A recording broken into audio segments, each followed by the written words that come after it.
Bonjour Gilles Rouet. Bonjour Jean-Philippe Denis. Gilles Rouet, vous êtes professeur des universités, directeur de l'ISM-IAE de Versailles-Saint-Quentin-en-Yvelines, donc Université de Versailles-Saint-Quentin en Yvelines.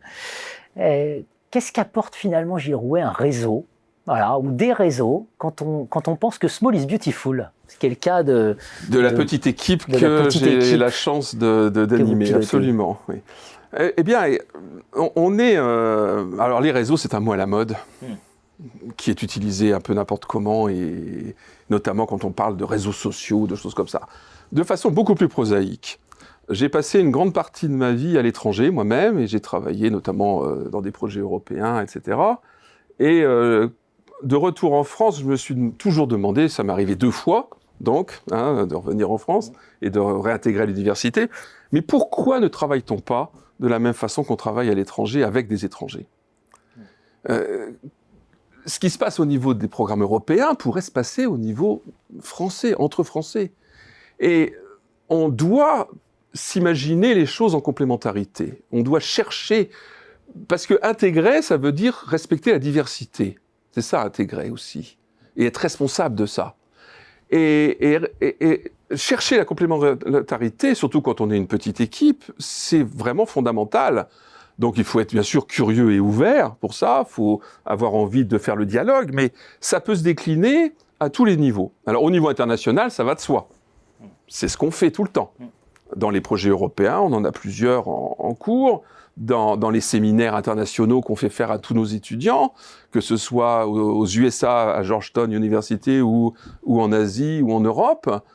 Au niveau national, ça commence déjà à être...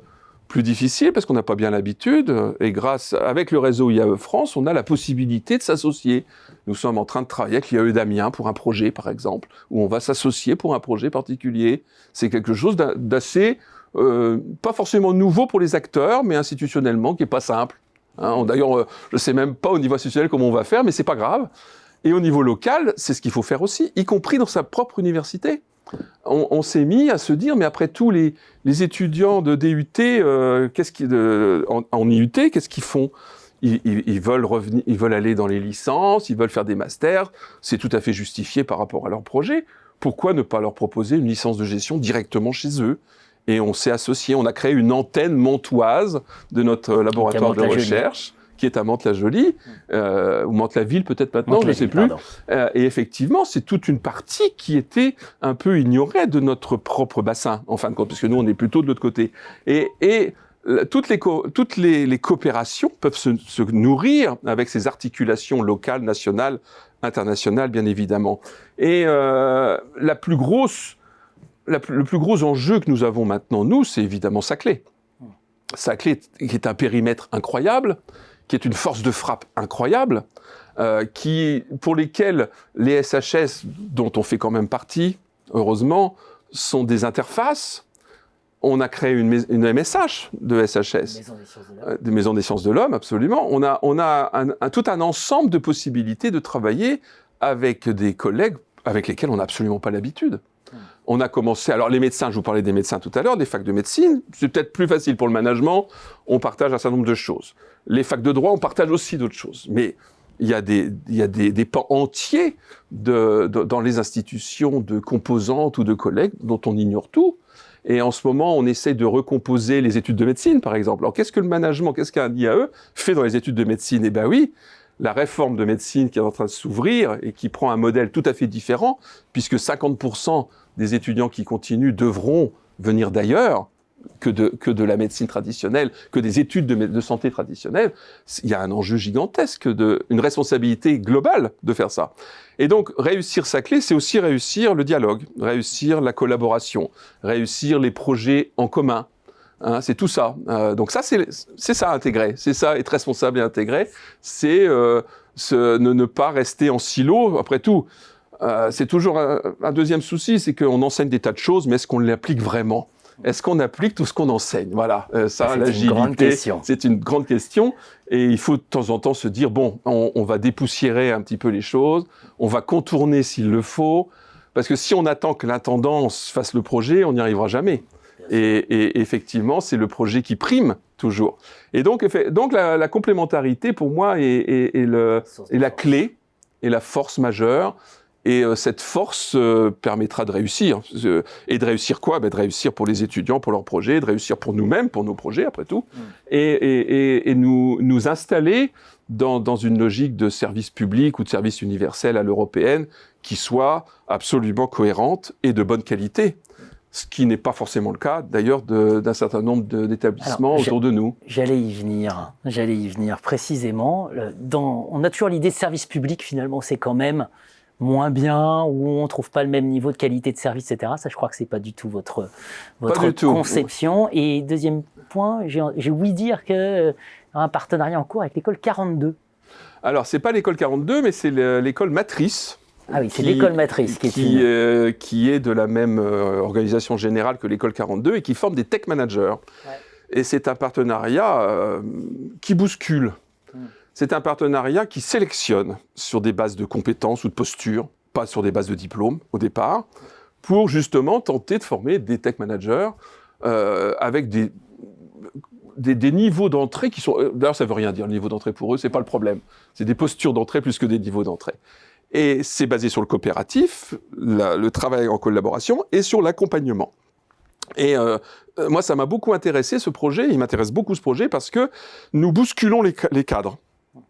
On s'installe en accompagnateur, ce qui est une forme de la pédagogie à l'origine, c'est quand même l'accompagnement théoriquement.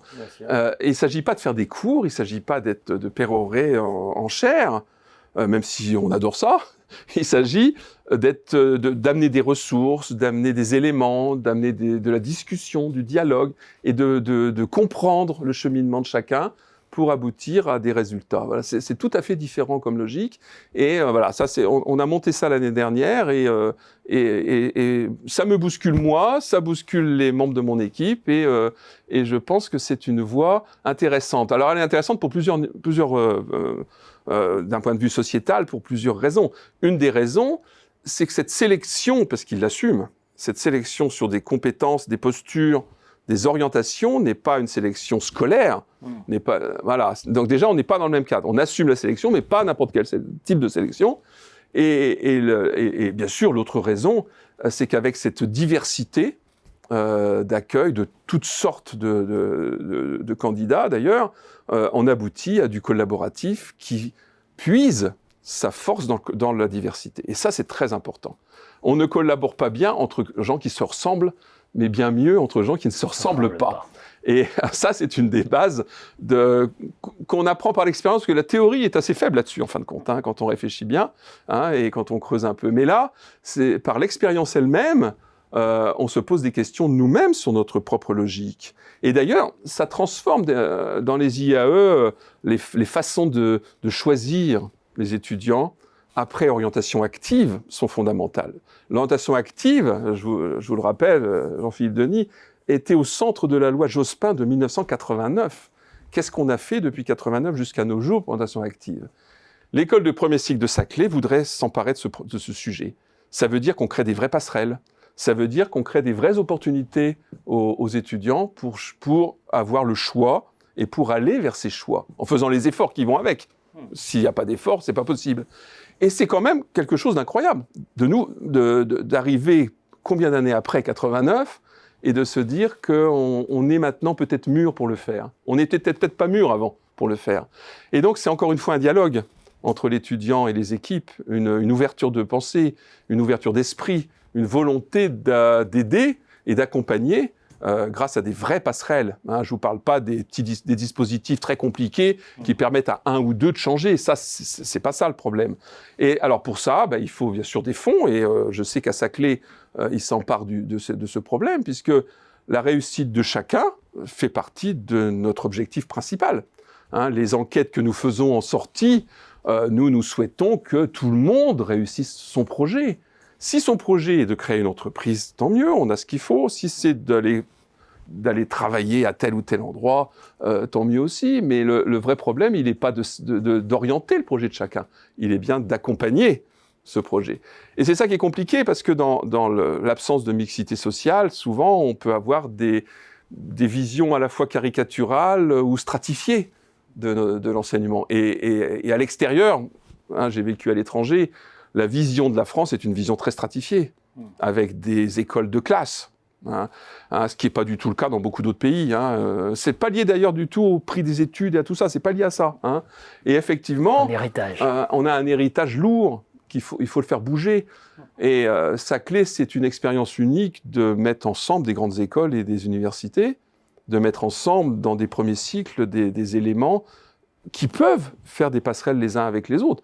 Il faut qu'on veuille le réussir. Si on veut le réussir, on y arrivera. La force du coopératif. Merci Absolument. Gilles Roulet. Merci à vous.